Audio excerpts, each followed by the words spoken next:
I'm convinced. I want some nasty. Are we having fun yet? First and foremost, I want to apologize. I'm a little under the weather, so I might sound a little bit raspy and a little nasally, but I'm going to get through this to the best of my ability. So, DeAndre Ayton. There's drama over there at Arizona, and I love to see it. I think that this really increased our chances at getting DeAndre Ayton. Now, before we get into the drama, I want to talk about this really quickly because I came across this article in which JJ Redick, Patrick Beverley, and Stephen A. Smith was talking about DeAndre Ayton and basically just bashing his performance overall.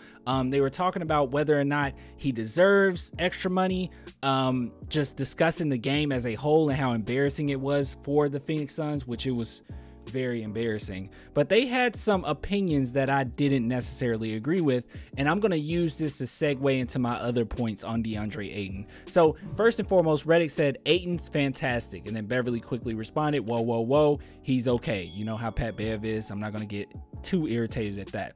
Now, if we scroll down, this is what Reddit had to say about DeAndre Ayton.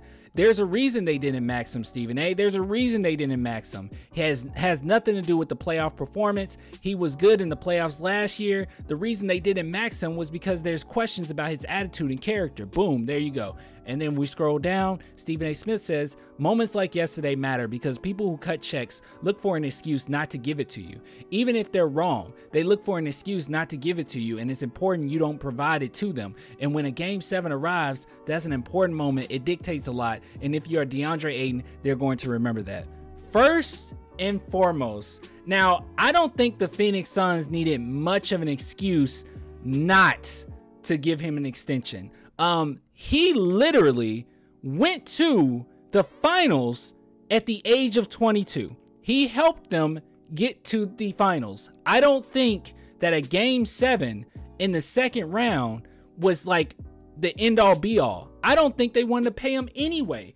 And I think that that's part of what JJ Redick is saying is the attitude issues. But honestly, I think the attitude and character, me personally, until I see more of it, is it comes down to how they're treating him, because I don't necessarily think he's being utilized. Now, let's go ahead and talk about the drama. So if you guys haven't heard, what happened was they asked Monty, Monty, our boy, Monty Williams, they asked him about DeAndre Ayton only playing 17 minutes, 0 in the fourth quarter. And that's even more laughable when Stephen A. Smith has to say that, well, he should have showed up in Game 7. He didn't play in Game 7 much at all. He got role player minutes. But anyways, so let's go ahead and see what Monty Williams had to say about DeAndre Ayton only getting 17 minutes and 0 in the fourth. Played 17 minutes tonight, and so he didn't play most of the fourth quarter. Is there any reason why? Is he hurt or it's internal? Our coach can play. It's internal. That is not good, and that is great for us, ladies and gentlemen. It is internal. You love to hear that, especially when it's a guy that you want to go after. And it looks as if that is what's going on with Arizona, in which they are in hot waters with DeAndre Ayton. Now listen, he's not coming back. I think it was pretty known even early on that he wasn't going to come back. I didn't see him as coming back to Phoenix after they did him this past season. Now, here's the problem that I think is really stemming from Arizona. So if you guys are still on the fence whether or not the Spurs should get DeAndre Ayton, here's the thing.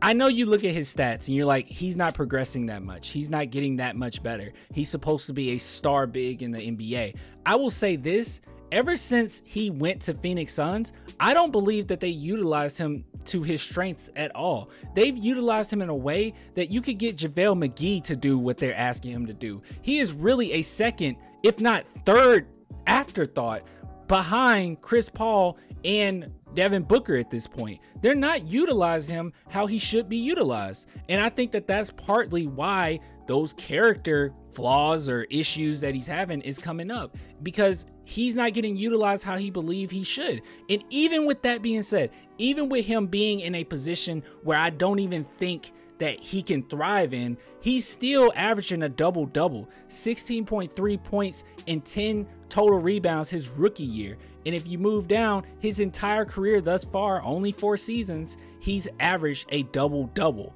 that is pretty doggone good. Not to mention he's a big, averaging 75 free throw percentage. Now, I will say this, and this will be the big question. Would he want to come to the San Antonio Spurs? Because as you can see here, obviously last season he went to the finals, and then this season he went to the second round into a game 7. So he has somewhat of a history of winning, or at least being successful on his teams. I think that he bit the bullet with this past season because he went to the finals. But would he want to come to the Spurs? Look, he's still young. He's 23 years of age. I think that in his mind right now, I would assume that getting that money, ooh, here it comes. I told you I was under the weather. Getting that money would be really beneficial for him right now. Not only that, if he comes to San Antonio, we have a history of developing bigs pretty well. So I'm not saying that the Phoenix Suns are completely terrible at it or anything like that. I just think that they are utilizing him in a way where they're thinking down the line, like we could probably get another big to do what we're asking him to do. But this whole notion that, oh, it's all on him and he had an opportunity to show something in game 7, you got to look at the entire work of art from him. You can't just sit here and say, oh, game 7, therefore no team is going to pay him. That, to me, that's just silly. Okay, a lot of bigs aren't even in the playoffs right now, so like, I don't know, I just feel like that's a silly argument. I know he had a terrible performance, his entire team had a terrible performance, and I think that in that locker room there's a lot of friction, and I don't think it's all coming from DeAndre Ayton. We all know Chris Paul is pretty tough to work with at times as well, so I don't think it's all going on DeAndre Ayton. But that's all I gotta say. I just want to know what you guys think about it, but I think that this most definitely improved our odds of getting him. One more time, you know, just for good measures, let's listen to this one more time. It's music to my ears, I swear. 17 minutes tonight, and so he didn't play most of the fourth quarter. Is there any reason why? Is he hurt, or it's internal? You love to see it. All right, so I'll give it to you guys later, man. If you want to support the channel, only $2 per month. And oh man, I almost forgot, guys. Follow me on Twitter, dude. Like, I'm starting to get more active on Twitter. Like, follow me. 809. That's nothing. Go follow me. What are you doing? Follow me. All right, I'll cue with you guys later. Deuces.